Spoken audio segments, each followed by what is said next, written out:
नमो तस्स भगवतो अरहतो सम्मा सम्बुद्दस्स।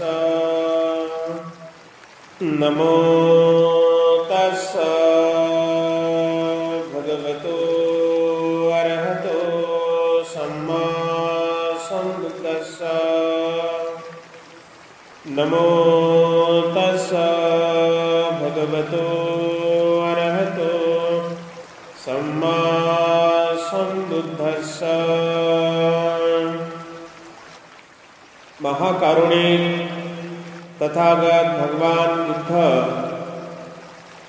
बोधिसत्व डॉक्टर बाबासाहेब आंबेडकर या रत्नांना विनम्र अभिवादन करून आजच्या या मंगलमय दिनी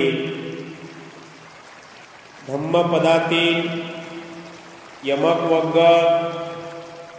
त्या यमक वग्गातील आज 13वी गाथा आपण बघणार आहोत। आतापर्यंत आपण 12 गाथेचा पूर्ण सार आपण सर्वांनी समजून घेतलेला आहे।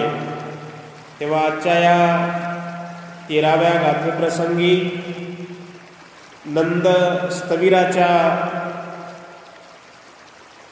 प्रसंगाला अनुसरून ही 13वी गाथा भगवंतानी उपदेश केलेला पाहावयास मिळतो। आयुष्मान नंद स्थवीर हे महाकारुणिक तथागतांचे मावस भाऊ आयुष्मान नंद भिक्षू जीवनामध्ये नेहमी उदास राहत असत। त्यांना सदैव त्यांच्या गृहस्थी जीवनाचे, त्यांच्या पत्नीचे नेहमी स्मरण होत होते।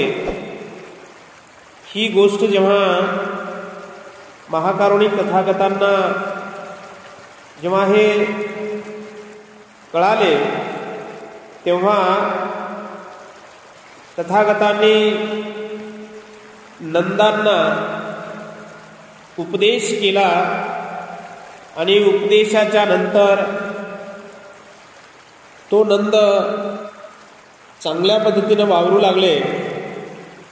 तेव्हा एके दिवशी या संबंधी भिक्खू संघांनी तथागताला विचारले।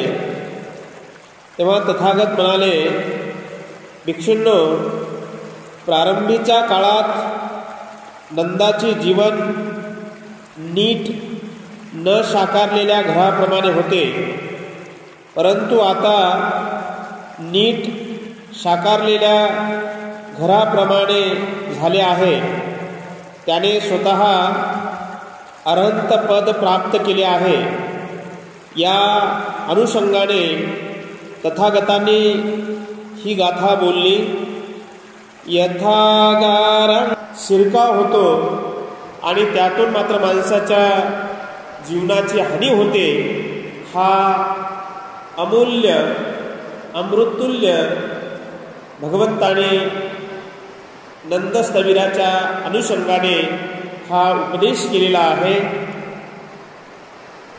तेव्हा आपण या गाथेचा अर्थबोध लक्षामध्ये घेऊन आपण प्रत्येक मानवाने आपल्या जीवनामध्ये अशा प्रकारचे आचरण करावं।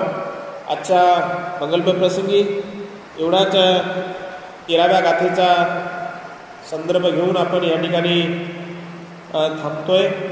सर्वांचं मंगल हो, सर्वांचं कल्याण हो, सर्वांचं हित हो, सर्वांच्या परिवारामध्ये सुख शांती समाधान आयुष्य आरोग्य संपत्ती बल प्राप्त होत राहो अशी उदात्त मंगलकामना व्यक्त करतो आणि इथेच मी रजा घेतो। साधु साधु साधु।